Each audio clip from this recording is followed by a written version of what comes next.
E era um inferno, os caras ficavam chamando o nome do meu cachorro o dia inteiro. Ficavam cantando a música do Renato Russo pra mim. Alguma vez na sua vida você já teve um sonho, quis realizar alguma coisa e desistiu por causa da opinião dos outros? Fala pessoal, tudo bem com vocês? Prazer, meu nome é Felipe Santos, sou fisioterapeuta e hoje eu venho com um vídeo um pouquinho diferente com vocês. Eu quero conversar com vocês sobre sonhos, mas não é aquele sonho quando a gente vai deitar ou aquele sonho que a gente come na padaria. Nossa, que piada horrível. Eu venho falar sobre aquele sonho, aquela vontade de tentar realizar alguma coisa. E esses sonhos, essas vontades de fazer algo novo, algo diferente, se esbarra às vezes na opinião das pessoas e muitas vezes nós acabamos desistindo por causa da opinião dos outros. Eu quero compartilhar com vocês 2 momentos da minha vida. Não era exatamente um sonho, mas era uma vontade, um hobby de fazer uma coisa muito diferente que eu gostava e que eu acabei desistindo exatamente por causa disso, por ficar me preocupando com a opinião dos outros. Bom, quando eu tinha 19 anos, eu descobri que em São Paulo, ali na região do Brás, próximo do Largo da Concórdia, que fica próximo ao centro de São Paulo, iria abrir uma escola de teatro. Uma escola de teatro pelo governo do estado de São Paulo. E que dependendo da sua condição financeira, existia a possibilidade de você ganhar uma bolsa, se não me engano na época era de meio salário mínimo para você poder estudar e se manter. Nossa, eu lembro que na época eu fiquei muito enlouquecido, pessoal, porque eu sempre tive essa vontade de atuar, achava muito interessante, de você viver vários personagens, por você poder se expressar. Então eu falei, pô, o teatro pode ser uma coisa muito legal. E eu fiquei com muita vontade de entrar. E aí eu lembro que eu fui no local, eu fiz a minha inscrição, eu não lembro se na época você tinha que pagar, eu acho que você tinha que pagar.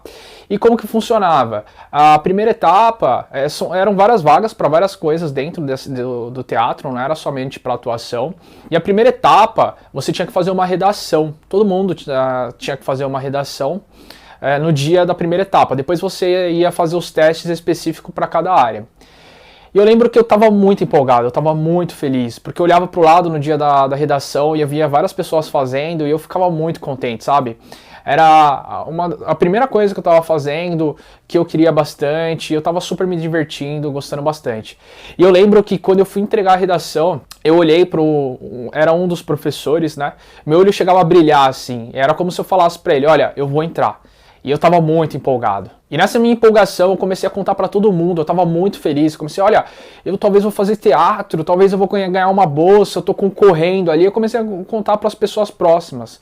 E até que uma pessoa próxima pra mim virou e falou o seguinte, cara, vai procurar um trabalho, velho. Isso daí não dá futuro pra ninguém não. E pior, ainda virou pra mim e falou, isso nem coisa de homem é. Olha só, que comentário preconceituoso, né? Hoje, apesar de toda essa conscientização, imagine há 12 anos atrás, quando eu tinha 19 anos, se hoje ainda, com essa conscientização, ainda existe muito comentário preconceituoso, imagine naquela época. Bom, essa pessoa, ela não se perguntou se eu estava feliz ou não estava feliz. Ela simplesmente estava preocupada com o que ela achava que era bom pra mim. Eu não tenho raiva dessa pessoa. E aí, eu não passei na primeira etapa, porque a classificação da primeira etapa era através das notas das redações e tinha um número de vagas e essas pessoas iriam fazer os outros testes. Eu acabei não passando e fiquei me preocupando muito com a opinião dos outros e eu não tentei de novo. E como que poderia ser se eu tivesse tentado mais outras vezes? Bom, isso eu nunca vou saber porque simplesmente eu desisti porque eu fiquei muito mais preocupado com a opinião dos outros. Mas já já eu vou falar para vocês o que eu penso hoje sobre isso e como eu lidaria com essa situação. Bom, o segundo acontecimento foi o seguinte, eu sempre tive um hobby de fazer edição de vídeos. Eu gostava de fazer edição de vídeos, eu aprendi a mexer com o editor de vídeo sozinho, então eu fazia montagens, colocava na internet, eu gostava de ficar, era uma coisa, um hobby, era para ficar me divertindo, eu gostava bastante. Né? E eu fui aprendendo ali, vendo algumas coisas na internet, o tutorial, e fui aprendendo a mexer sozinho. Em 2012 eu fui visitar um abrigo de idosos aqui em São Paulo. E eu achei o local extremamente fantástico. E eu fiquei super empolgado, feliz, gostei da experiência, de conversar com os idosos. E eu queria contar para todo mundo a minha experiência. Eu queria incentivar que as outras pessoas também viessem a visitar esse local. Eu cheguei em casa, o que eu fiz? Fechei a porta do meu quarto, peguei uma câmera antiga que eu tinha e gravei, falando como que foi a minha experiência, o que eu senti, incentivando as pessoas a também irem lá nesses locais, fazer visitas. E aí o que eu fiz? Que nem eu falei pra vocês, eu gosto muito de fazer edição, eu editei esse vídeo e coloquei no canal do YouTube na época. E aí eu tava de férias, eu fiz um vídeo brincando com meu cachorro, também peguei, editei e coloquei na internet. E no último dia de férias do trabalho, eu fui fazer um passeio com a minha avó e eu registrei com essa câmera antiga que eu tinha, todo o passeio eu editei e coloquei na internet, coloquei no YouTube. E aí o que eu fiz, super empolgado, feliz com o que eu tava fazendo, é uma coisa que eu gostava bastante, eu cheguei no serviço e fui mostrar os vídeos que eu fiz e que eu coloquei no YouTube. Pessoal, se arrependimento matasse, eu acho que eu tinha morrido umas 3 vezes ali. E era um inferno, os caras ficavam chamando o nome do meu cachorro o dia inteiro. Ficavam cantando a música do Renato Russo pra mim. Porque em um dos vídeos que eu fiz do meu cachorro tinha um fundo musical que era a música do Renato Russo. Mas é claro que o sol... E aí quando eu passava, colocava essa música pra eu escutar. Chegava na outra semana... E aí, você foi visitar um asilo esse final de semana? Então tinha algumas pessoas que realmente eram num tom de brincadeira, mas tinha algumas pessoas que eram realmente na maldade pra te zoar, pra te machucar, pra te colocar pra baixo. E isso realmente era uma coisa muito desgastante e me deixava muito triste. Em 2012 foi quando a galera do YouTube, hoje que tá aí, tava começando a se firmar, o YouTube tava crescendo bastante. E como que seria se eu tivesse ali na época? Bom, eu nunca vou saber porque, mais uma vez, eu desisti porque eu fiquei me preocupando com a opinião dessas pessoas que, na verdade, querem te colocar para baixo. E como que eu lidaria com a situação hoje? Como eu agiria? Pessoal, a gente tem que entender que para cada pessoa que te incentiva, vai sempre ter uma pessoa, provavelmente, que vai te colocar para baixo, que vai te criticar.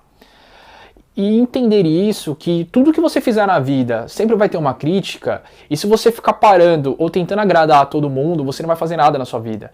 Se a cada crítica você para e desiste, aí você vai para um outro lado, como que você fica? Você não vai existir, porque as críticas sempre vão existir, sempre vão estar ali, sempre vai ter uma pessoa que ela está querendo te criticar, porque muitas vezes ela está querendo fazer aquilo que você está fazendo.